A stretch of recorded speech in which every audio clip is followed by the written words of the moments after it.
मेरे साथ बातचीत करने के लिए मौजूद हैं कांग्रेस के राज्यसभा सांसद इमरान प्रतापगढ़ी जी। सर, हरियाणा के बीजेपी सांसद हैं रामचंद्र जांगड़ा, उन्होंने पहलगाम हमले पर सर एक बयान दिया है। उनका कहना है कि जो सुहाग होने वाली महिलाएं हैं उनमें वीरांगनाओं जैसा जोश नहीं था, इसलिए हाथ जोड़कर जो उनके परिवार के सदस्य लोग थे वो लोग गोली का शिकार हुए और 26 लोगों की जो जान है वो इसी वजह से गई क्योंकि वीरांगनाओं जैसा जो जोश है वो महिलाओं में नहीं था। देखिए, इस पहलगाम हमले के बाद से अब तक भारतीय जनता पार्टी के नेताओं में होड़ लगी है सेना को अपमानित करने का। कर्नल सोफिया को लेकर के जिस तरह का बयान इनके मंत्री विजय शाह ने दिया, उसके बाद मध्य प्रदेश के उप मुख्यमंत्री ने ये कहा कि सेना जो है वो नरेंद्र मोदी के चरणों में नतमस्तक है।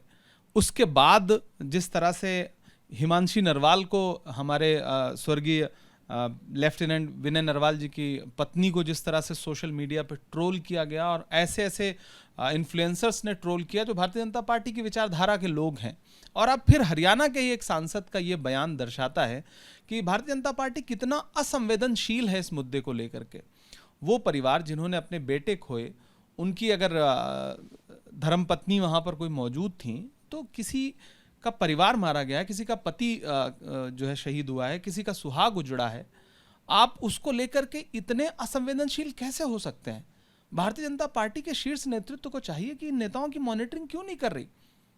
अभी तक किसी नेता का निष्कासन नहीं हुआ। हाई कोर्ट की टिप्पणी के बाद एफआईआर होता है, सुप्रीम कोर्ट फटकार लगाता है, उसके बाद भी मंत्री का इस्तीफा नहीं लिया जाता। ये सब कुछ कुल मिलाकर के दर्शाता है कि भाजपा में होड़ लगी है कि कैसे शहीदों को अपमानित करो, कैसे पीड़ितों को अपमानित करो। कुल मिलाकर के मुझे तो देश के प्रधानमंत्री जी से कहना है कि आप ऑपरेशन सिंदूर करते हैं तो कम से कम जिनके सिंदूर उजड़े हैं उनके प्रति आपके नेता थोड़ी तो संवेदनशीलता दिखाएं।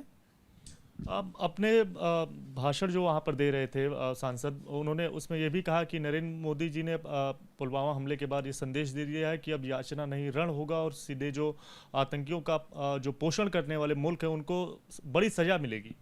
नहीं, इसकी उम्मीद तो पूरा देश कर रहा था कि ऐसा होगा, और हमारी सेनाएं तैयार भी थीं और हमारी सेनाएं अटैक भी कर रही थीं।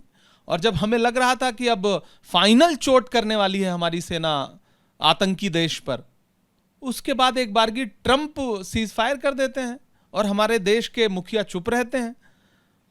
कुल मिलाकर के हमारी गौरवशाली और शौर्य वाली सेना को पीछे हटने के लिए किसने मजबूर किया? उनके हाथ किसने बांधे?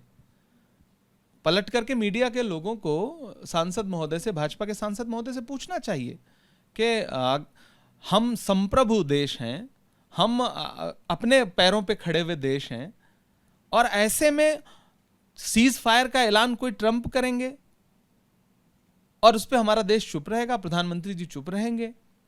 आखिर कौन सी मित्रता निभा रहे हैं और क्यों ऐसा करने दे रहे हैं? सर, आखिर में इस तरह के जो बयान लगातार, जैसे आप भी बता रहे थे, तो ऐसे बयान देने का सर इस समय आखिर जो माहौल है इस समय देने की ज़रूरत क्या पड़ती है और किस वजह से ऐसे जो बयान है वो दिए जाते हैं, और कांग्रेस क्या मैसेज देना चाहेगी ऐसे सांसदों जी? मुझे तो लगता है कि आपको ये सवाल भारतीय जनता पार्टी से पूछना चाहिए ना कि ऐसे बयान देने की क्या आवश्यकता है, उनको क्यों दे रहे हैं? पूरा विपक्ष, कांग्रेस पार्टी खासतौर से, नेता प्रतिपक्ष, जो काम देश के प्रधानमंत्री को करना चाहिए वो नेता प्रतिपक्ष राहुल गांधी जी कर रहे हैं। वो जम्मू कश्मीर में जाकर के पीड़ितों, घायलों से मिलकर के आते हैं, उसके बाद पीड़ित जो मारे गए हैं उनके परिवारों से मिलने जाते हैं। प्रधानमंत्री जी क्या करते हैं? रैलियां करते हैं। प्रधानमंत्री जी चुनावी भाषण देते हैं। आज राहुल जी, इस समय जब मैं आपसे बात कर रहा हूं तो इस समय पुंछ में पीड़ितों से मिल रहे हैं, जो लोग मारे गए हैं, बाद में पाकिस्तान की गोलाबारी में जो हमारे नागरिक शहीद हुए हैं, उनसे जाकर के मिल रहे हैं। और प्रधानमंत्री जी ने अब तक किसी एक भी व्यक्ति, किसी एक भी पीड़ित के आंसू पहुंचने का काम नहीं किया। उल्टा उनके नेता अपमानित कर रहे हैं पीड़ितों को। और उस बेटी ने जिस देश का नाम रोशन किया, ऑपरेशन को लीड किया कर्नल सोफिया कुरैशी ने, उसको अपमानित करने वाली बातें जिस नेता ने की, उसके खिलाफ एक शब्द बोलने को भारतीय जनता पार्टी तैयार नहीं। तो कुल मिलाकर के मुझे लगता है ये सवाल आपको भारतीय जनता पार्टी से पूछना चाहिए कि भैया आप ये इस तरह के वाहियात बयान क्यों दे रहे हैं? शुक्रिया बात करने के लिए। तो तमाम सारे जो सवाल हैं वो कांग्रेस की तरफ से बीजेपी के नेताओं की ओर से जो बयान लगातार दिए जा रहे हैं उसको लेकर सवाल करती हुई कांग्रेस पार्टी के नेता जो हैं वो नजर आ रहे हैं। कैमरामैन सुनील पांडे के साथ दिव्यांकर तिवारी, एबीपी न्यूज़, दिल्ली।